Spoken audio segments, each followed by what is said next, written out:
Okay, so this is our isotope of carbon, which is carbon 14. So it's got, if it's got a mass number of 14, then so because it's carbon, it's got an atomic number of 6. So that means it's got 6 protons.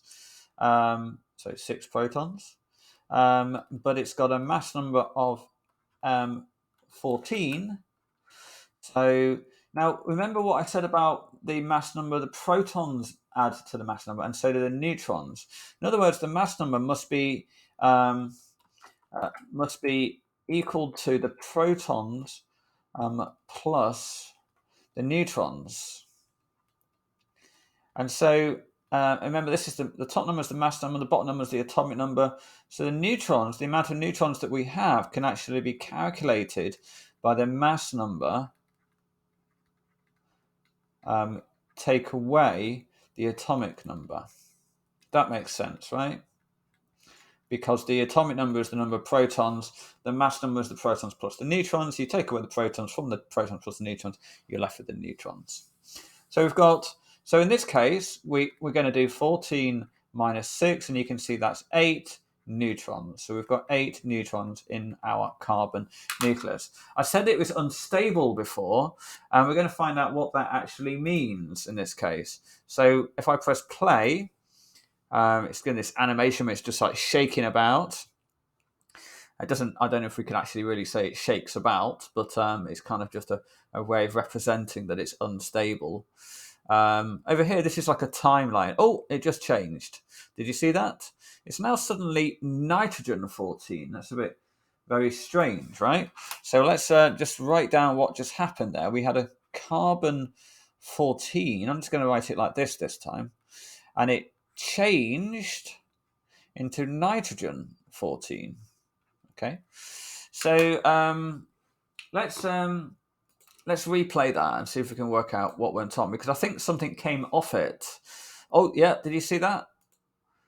There's this blue thing here, and if we have a look over here, it's apparently an electron. Now, this is called beta decay. So I'm just going to change this again. I want to change the notation a little bit. If we look up on the periodic table at nitrogen, let's just write carbon 14, and yeah, if we look up nitrogen on the periodic table, we'll find it's got an atomic number of 7, and as you can see, this particular nitrogen has got a mass number of 14. So the mass number didn't change, but it gave off something. It gave off an electron here. So I'm just going to do a little E, and then I'll do a the way it's often talked about, the way it's often demonstrated is a -1 down here and a 0 up here, and then we might do another -1 here to show its charge. So now this particular electron is a very strange electron. Remember beforehand, if we just play that again, there was no electron at the beginning of it. It seemed to come from the nucleus.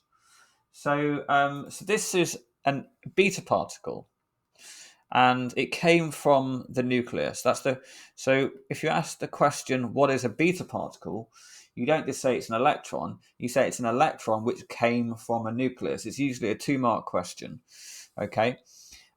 If we looked at this, we're going to look at this in a bit more detail later on. But before we do, we're going to go on to alpha decay. So this is just a brief introduction to, well, it's introduction to radiation, it's an introduction to nuclear decay, and it's an introduction to beta decay specifically. But what is radiation in general, or what is nuclear decay? It's when an atom changes into another type of atom, like carbon changes into nitrogen, or the nucleus of an atom changes into a nucleus of another atom, and it gives off some type of radiation.